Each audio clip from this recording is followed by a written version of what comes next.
हाय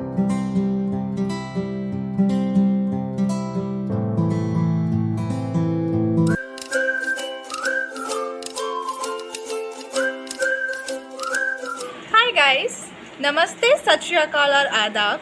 आज मैं आपको फिर से वेलकम करती हूँ अपने चैनल लेट्स एक्सप्लोर विद मुस्कान पर। तो जैसे कि हम सब जानते हैं कि मिनिस्ट्री ऑफ कल्चर ने भारत भाग्य विधाता इवेंट ऑर्गेनाइज करवाया है और आज की वीडियो होने वाली है मातृभूमि प्रोजेक्शन शो और मातृभूमि लाइट शो भी कह सकते हैं आप इसे। तो अगर हम बात करें प्रोजेक्शन शो की, तो इस शो को देखने के लिए आपका जो सबसे नियर बाय मेट्रो स्टेशन है वो जामा मस्जिद होगा। गेट नंबर 2 से एंट्री है। क्योंकि ये लाल किले के ग्राउंड में ऑर्गेनाइज़ किया गया है तो इस तक पहुंचने के लिए आपको मिनिमम 6:30 तक पहुंचना पड़ेगा, क्योंकि इवेंट 7 to 8 PM के बीच स्टार्ट हो जाता है। इसके अलावा अगर मैं प्रोजेक्शन शो की बात करूं तो इसमें जो वॉइस ओवर है वो दिव्या दत्ता जी का है। इसकी इनॉग्रेशन 25 मार्च को हो चुकी है, जो कि हमारे commissioner of police Rakesh Asthana ji ने की है। इस प्रोजेक्शन शो में आज़ादी के अमृत महोत्सव को इतने बेहतरीन तरीके से दर्शाया गया है कि आपको इंडियन हिस्ट्री से लेकर आज जो रीसेंट डेवलपमेंट्स इंडिया ने की हैं, जो ग्रोथ इंडिया ने दिखाई है पूरे वर्ल्ड को, उसकी पूरी इन्फॉर्मेशन आपको इस प्रोजेक्शन शो में दिखाई जाएगी, जो कि लाल किले के प्राचीर पर है। जब मैंने ये वीडियो बनाई है, मतलब जो आप आगे वीडियो देखेंगे, ये वीडियो बिल्कुल लाल किले के सामने बैठकर बनाई गई है फर्स्ट डे जो ये शो ऑर्गेनाइज हुआ था उस दिन।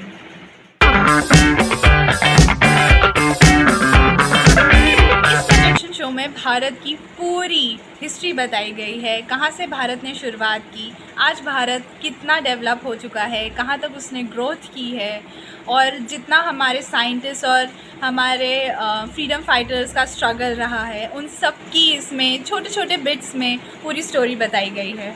और इसी के साथ साथ हमारे जो इसरो ऑर्गेनाइजेशन है उनका पूरा योगदान, किस तरह से हम मंगल मिशन में मंगलयान की हेल्प से पहुँचे और किस तरह से भारत ने अपना पहला कदम रखा स्पेस में, इन सब को लेकर ये इवेंट ऑर्गेनाइज कराया गया है, जो कि एक बहुत ही शानदार और अद्भुत एक्सपीरियंस है।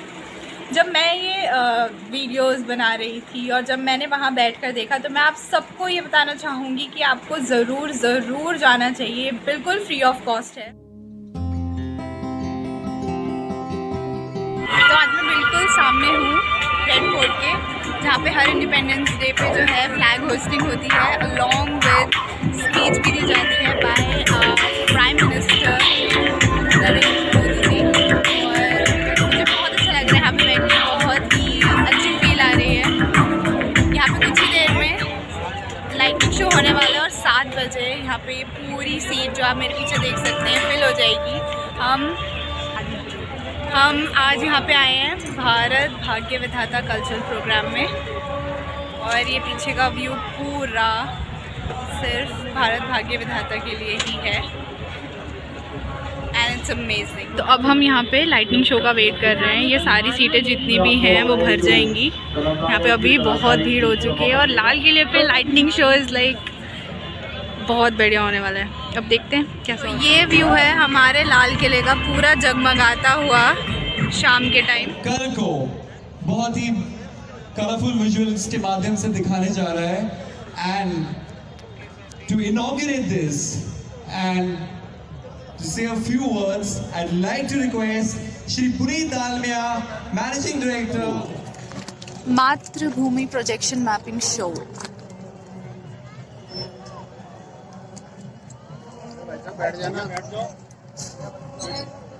बरस 75 पहले भारत चल पड़ा नई एक राह पर, बरस 75 पहले भारत उठ गया एक आवाज पर। वंदे मातरम की पुकार सुन एक हो गए सब जनगण मन। भारत छोड़ो सुन अंग्रेज, इंडिया छोड़ भागे लंदन। दोस्तों, आज जब भारत अपनी आजादी के 75 वर्ष पूरे करके अपनी स्वतंत्रता का अमृत महोत्सव मना रहा है, हम सब इस ऐतिहासिक लाल किले पर जमा हैं, जहां हर साल हमारी आजादी का परचम देश के प्रधानमंत्री जी ठहराते हैं। ये लाल कोट, ये रेड फोर्ट, ये सुर्ख दुर्ग आज केवल दिल्ली ही नहीं पूरे भारत का प्रतीक बन चुका है, जहां से देश के प्रधानमंत्री पूरे मुल्क को अपने संदेश से नई राहों, नई चुनौतियों, नई दिशाओं, नए क्षितिज को छूने और जीतने का हौसला और हिम्मत देते हैं। सदियों से ये लाल किला भारत की प्रभुता का, संपन्नता का, सहिष्णुता का, हथौड़ी, संत तराशू, पत्थर कटों की ठक ठक ताल थी और संत कवियों के शहद से सुर उस रसधार को बहाने वाले पूरे भारत भर से अनेकों कवि थे।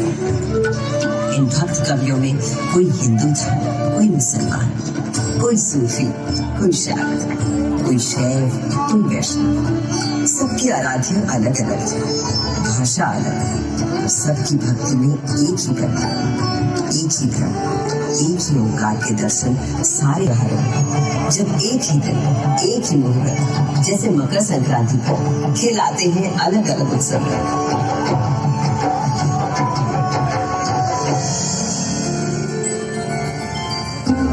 इस लाल किले को बनवाया था मुगल शहंशाह शाहजहां ने। बलुए पत्थरों से मुझे गढ़ा गया था और इस मजबूती से कि 400 साल बाद आज भी मुझे हिलाना नामुमकिन है।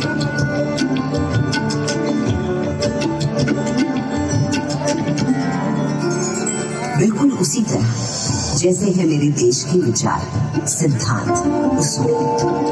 असल में भारत सिर्फ एक देश नहीं है, भारत नाम है एक सोच। मुझे बनाने वाले मुगल तो हिंदुस्तान में मेहमान बनकर आए थे, पर फिर यहीं के होकर रह गए। भारत ने तो हमेशा हर विश्वास, हर विचार के लोगों को अपना समझकर अपनाया है और कहा है अतिथि देवो भव। मगर उससे भी बहुत पहले भारत ने कई स्वर्णिम युग देखे थे, जैसे था हमारे देश का वैदिक युग। नदी के तीर बैठे जब ऋषि मुनि गंभीर, समिधाग्नि आहुति और यज्ञ तपस्या कर हुए सब प्रज्ञ। रचने लगे वो वेद पुराण, ऋग अथर्व यजुर और साम। शोध किए सब जीवन तत्व, खोज निकला प्रकृति का सत्व। जीवात्मा परमात्मा है एक, माया ब्रह्म से लगे अनेक। आत्मा अजर अमर अछेद, अनादि अनंत अखंड अभेद। वेद एक और बड़ी विशेषता है मेरे भारत की, सत्य की खोज। भारत नाम का अर्थ ही है भाव, यानी प्रकाश, और उसकी खोज में लगा हुआ व्यक्ति। प्रकाश यानी सत्य की खोज में केवल योगी, मुनि, ऋषि ही नहीं, सुख सुविधा में पले बढ़े राजा राजकुमार भी किसी से कम नहीं रहे।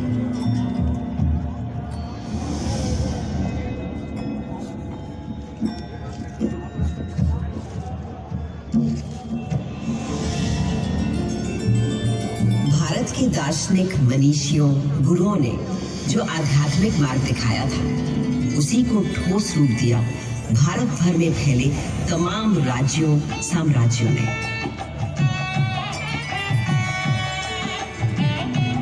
दूसरी तरफ थे हमारे अभूतपूर्व वैज्ञानिक, गणितज्ञ, खगोल शास्त्री और वैद्य। हजारों बरस पहले पृथ्वी की परिधि की सही नाप, मंगल और चंद्र तक का फासला और धरती से सूर्य की बराबर दूरी, सब बिना किसी दूरबीन या उपग्रह का सहारा लिए, केवल अपनी गणित, बीजगणित, ज्यामिति और खगोल ज्ञान से। ये उन्हीं पुरातन खगोल शास्त्रियों से मिले संस्कार हैं कि आज भारत अंतरिक्ष अन्वेषण में एक अग्रणी देश है। सहस्त्राब्दियों पहले गणादि आदि गुरु थे अणु को पहचानने वाले। फिर क्या आश्चर्य कि नई दुनिया में अणु शक्ति को साधने वाले देशों में हम हमेशा आगे रहे। योग में तन से मन और मन से आध्यात्म के योग के सूत्र ढूंढ निकाल रहे थे पतंजलि जैसे ऋषि। और आज 21 जून को पूरा विश्व योग दिवस मनाता है। वहीं विद्वान वैद्य मानव शरीर के छुपे हुए राज और हर बीमारी का इलाज खोज रहे थे। सर्जरी की भी शुरुआत इन वैद्यों ने कर डाली थी और कटे अंगों को जोड़ने के लिए प्लास्टिक सर्जरी की भी।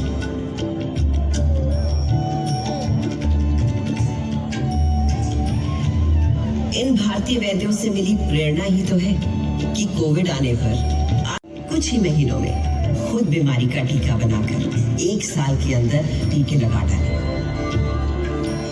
ये कोर्सों के साथ ये तय है कि आने वाला समय भारत का है और 21वीं सदी भारत की सदी होगी। आज भारत देश के पास कुछ कर गुजरने का मौका है। मैं आशा करती हूँ कि आपको ये वीडियो बहुत पसंद आई होगी, तो इसे लाइक ज़रूर दीजिए। मैंने जस्ट स्टार्ट किया है, तो अगर मुझसे कोई छोटी मोटी गलती हो गई हो तो प्लीज़ इग्नोर। प्लीज़ इस चैनल को सब्सक्राइब कीजिएगा, क्योंकि आपका अप्रिसिएशन मुझे मोटिवेट करता है और ज़्यादा वीडियोस डालने के लिए और एक्सप्लोर करने के लिए। और अपना कमेंट डालकर ज़रूर बताइए अगर आप यहाँ पर गए हैं, आपका एक्सपीरियंस।